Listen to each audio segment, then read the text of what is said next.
What if I was to tell you that your ability to make money, succeed in business, and become financially free had very little to do with your intelligence, charisma, or even your work ethic, and much more to do with your money mindset and relationship with money? Tony Robbins states that success is 80% mindset and 20% mechanics. And I'd largely agree with this summation, because the best strategy in the world is superfluous if you don't have the right mindset. You will sabotage your success and you will always get in your own way. Now, each of us has a financial blueprint. Now, this is like a computer program that has been installed when you were young. It dictates your decisions around money, and unless you upgrade that program, you will fail to progress in your financial and professional life. Now, I grew up with working class parents, and their words, actions, and relationship with money largely stifled my ability to accumulate wealth until I began to recognize and upgrade my programming.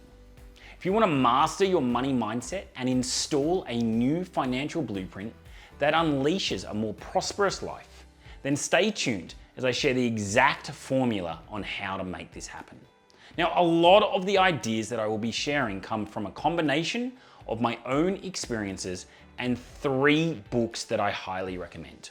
Now, these books are, number 1, The Millionaire Mindset by T. Harv Eker. This has been the most influential and pivotal book that I have read on this topic. It has shaped many of the ideas you will hear, and I can't recommend it enough. Number 2 is The Psychology of Money by Morgan Housel. Now, this is an insightful and thought-provoking masterpiece that will help you understand the psychology of money, why we make certain financial decisions, and how certain biases and fallacies have dire consequences on our attempts to build wealth. Number 3 is The Big Leap by Gay Hendricks. We all have a limit on how much love, success, and creativity we allow ourselves. We will sabotage ourselves so we feel secure and don't exceed this limit. The Big Leap shares a blueprint on how to overcome and burst through this upper limit. Now let's talk about how our money mindset has been formed. There are 3 main ways our blueprint is created. They are, number 1, verbal programming, number 2, modeling, and number 3, specific incidents. Now, verbal programming relates to the different things we heard around money growing up. For example, my parents used to tell me constantly that money doesn't grow on trees. This then created a belief that money is hard to make. Essentially, they were saying it is difficult to acquire and there isn't much of it around. Now, you may have heard things such as, you have to work hard to make money. There's never enough money. Rich people are just lucky. You can't be rich and a good person. Saving money is impossible. We can't afford that. It's selfish to want too much money. Now, I also grew up in a church, and there was a lot of false theology around money that was impactful. I would hear things out of context, like money is the root of all evil. It is easier for the camel to go through the eye of a needle than for someone who is rich to enter the kingdom of God. Now, the next way that our blueprint is formed is through modeling. Now, these are the actions that you observed growing up. For example, my dad was one of the hardest working people I know. I rarely saw him in the evenings and weekends as he was working tirelessly in his own business. On the one hand, this was helpful modeling as I embraced a strong work ethic as a result. On the other hand, it was unhelpful as he refused to delegate anything. His philosophy was that for something to be done right, then he needed to do it himself. I modeled this behavior, and 15 months after opening my first business, I was on the cusp, the precipice of burnout. What are you currently modeling around money right now that may have been instilled from your childhood? You may have observed things like blaming others for financial misfortune, failing to budget, not discussing money in the house as it was taboo, ignoring bills, or holding on to cash instead of investing. Now, the last way that our financial blueprint is formed is through specific incidents. Now, these may be traumatic events that occurred when growing up. Examples might be like a parent losing a job, family business going bankrupt, migrating to a new country with very little, or experiencing a war or famine. So we should all now be aware of how our financial blueprint is formed. So this is the first step of 4 in upgrading our programming so we can welcome more wealth and abundance. We do want to take this awareness step one step further, and this includes writing down all the statements and things you heard about money, wealth, and rich people when you were young. In addition, write down any habits or actions your parents exhibited around money and wealth. And then lastly, write down any specific emotional incidents or experiences you may have had around money and wealth. Now, the next step is understanding.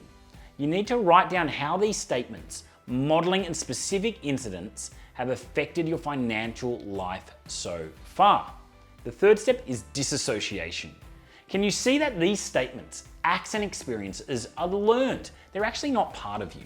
And right now, you have a choice to be different. Fourth and last step is reconditioning. Now, this is about more than just swapping out old beliefs for new ones. It's a profound transformation of the very software that governs your financial reality. It's installing a new operating system in your mind that aligns with your aspirations for wealth and success. The prosperity of your business mirrors the quality of your financial blueprint. To reach new heights in business, you must first elevate your internal programming. Here are some affirmations that I recite daily to rewire my approach to money. Instead of believing making money is hard, I affirm making money is easy because there's a demand for my unique services. I naturally draw in clients who value my work and are eager to invest their growth through my business. I've transformed I can't afford into this isn't my spending priority right now, reminding myself of the power of choice in financial matters. I've replaced there's never enough money with the world is full of abundance and I welcome prosperity into my life. And instead of it's selfish to want more money, I now believe earning more allows me to give more to myself, my loved ones, and my community.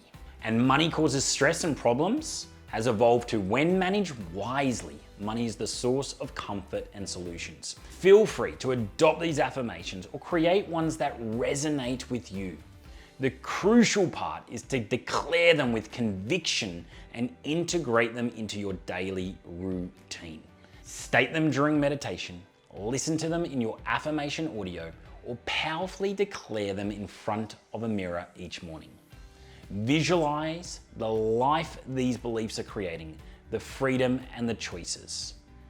The financial blueprint you're operating from now may have brought you this far, but it won't carry you to the peaks you aspire to reach. Growth is non-negotiable.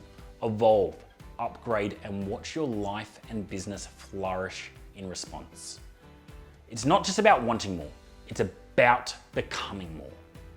And lastly, remember you have the power to shape your own destiny. Embrace these strategies and watch your profits soar.